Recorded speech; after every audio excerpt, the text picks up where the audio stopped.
Hello everybody, ToastBomb here. Today we're looking at the new game mode on Halo 4 called Flood on the new map called Complex. But first I must tell you that this is not my gameplay, this is someone else's gameplay. So if you like what you're seeing on the screen and you want to go check out their videos, please do so. Because without their video, this video would not be possible. Also, I'll have a link in the description so it will be easy to find their channel. Now let's get talking about Halo 4. Now you may notice in the video the zombies actually have thruster packs as one of their options, and when they use it they fly around. I mean, they get launched by the things. And this isn't actually how it will function in the regular multiplayer.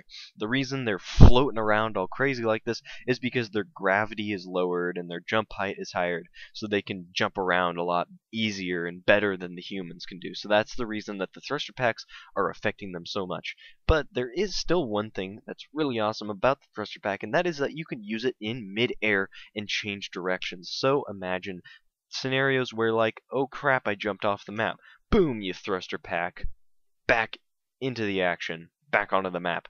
Or other things, maybe there could be some shortcuts you could do on the map, or some really cool things like, if you know what ninjaing is, where you jump over somebody and then assassinate them, you could like jump over somebody with a thruster pack and then assassinate them. That would be pretty awesome.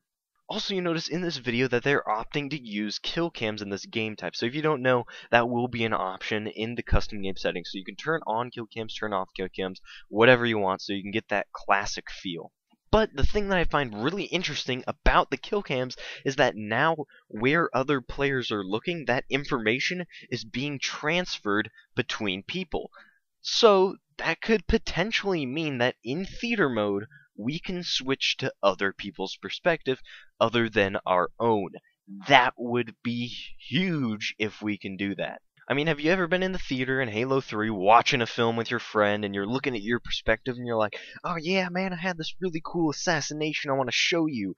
And then you're midway through and then your friend's like, oh, I want to show you mine. But it's like 5 minutes in and you have to fast forward through the whole thing after you're done watching your view of it, and then it just takes forever. With this, you could just bam, bam, bam, fly through all the perspectives, look at the other person's perspective that you assassinated and see how confused they were when you just disappeared around the corner and they have no idea where you are.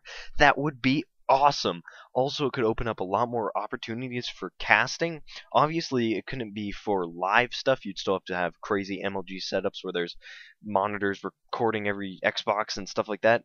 But you could do post-event casting, similar to what Day 9 does for his Day 9 Daily, where he takes Battle.net replays from events and then commentates over them. So it would be amazingly easier, because instead of needing 8 different replays, you'd only need 1. And what would be even better, if MLG could host those film clips somewhere on an account that people could download and watch, that would be amazing, and it would be super great. You could pick apart how everyone aimed. I know there is VOD on MLGpro.com, but this would just be a whole nother level, where you could study where everyone's going, all the angles, and everything.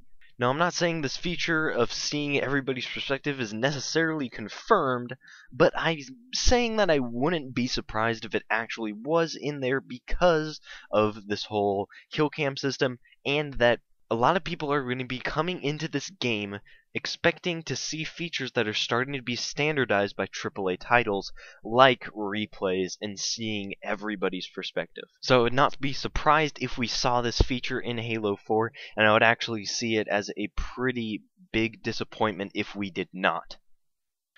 Also, I noticed one little thing while you're a flood or a zombie, if you still want to call them that, is that around the edges of the screen, it's like vignetted.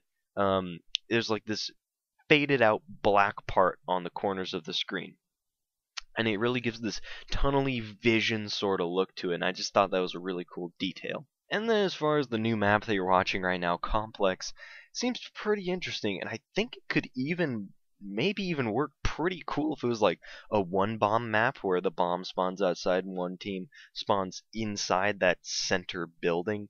Kind of depends on how many entrances there are, I guess.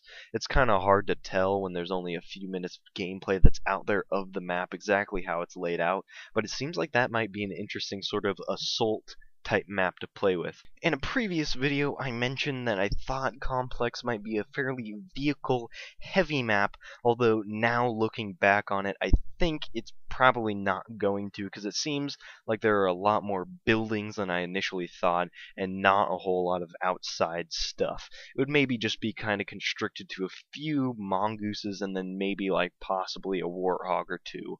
Maybe. But anyways, that's going to do it for this video. If you like the video, you can leave a like or a comment, or you can subscribe, because I post new Halo videos every day. Thank you for watching. See you tomorrow. Bye.